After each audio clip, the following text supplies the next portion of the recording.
అది ఉంటే పెండి మీకు అనేది ఉంటుంది. గడ్డి మందు కొట్టేసేస్తే మీకు మళ్ళీ కవర్ అయిపోతుంది. తెప్పిస్తారు సార్. అంటే మామూలుగా పంట ఏంటంటే తెప్పిస్తేనే వాడు లోపలికి పోతుంది. ఈరోజు రామాయంపేట పరిధిలో గల రామాయంపేట గ్రామంలో ముఖ్యంగా మనకు జాతీయ ఆహార భద్రతా పథకం కింద ఇస్తున్నటువంటి పిలికిట్లను ఈరోజు రైతు వేయడం జరిగింది. దాన్ని పరిశీలించడానికి ఇక్కడ రావడం జరిగింది. అదేవిధంగా ఆయిల్ ఫామ్ సాగు గౌరవ జిల్లా కలెక్టర్ గారి ఆదేశాల మేరకు ఆయిల్ ఫామ్ సాగు ప్రోత్సహించే విధంగా రైతుల్ని దానిపై అవగాహన కల్పించడం జరుగుతుంది. అందులో భాగంగా ఈరోజు ఆయిల్ ఫామ్ సాగుకు అనుకూలంగా ఈ నేల ఉందని గుర్తించడం జరిగింది. సుమారు 7 ఎకరాల్లో ఆయిల్ ఫామ్ సాగు రైతు కూడా దీనికి సంబంధించి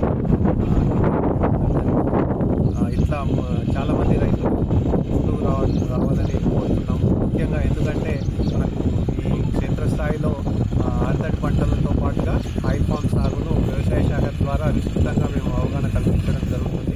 ఎందుకంటే వరి పంట తర్వాత వరి వేయడం ద్వారా చీడపీడలు ఎక్కువగా అవుతున్నాయి. అదేవిధంగా వాటికి పెట్టుబడి ఖర్చులు పెరుగుతున్నాయి. ప్రత్యామ్నాయ పంటల వల్ల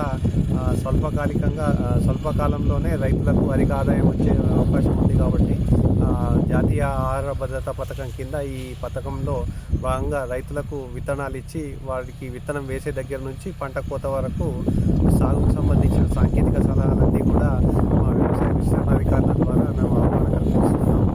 దాంతోపాటుగా స్వల్పకాలిక పంటలు కూడా దీర్ఘకాలికంగా అంటే ఒకసారి పంట పెడితే 30 సంవత్సరాలు ఆదాయం వచ్చే విధంగా ఆయిల్ ఫామ్ సాగు ప్రోత్సహించడం జరుగుతుంది.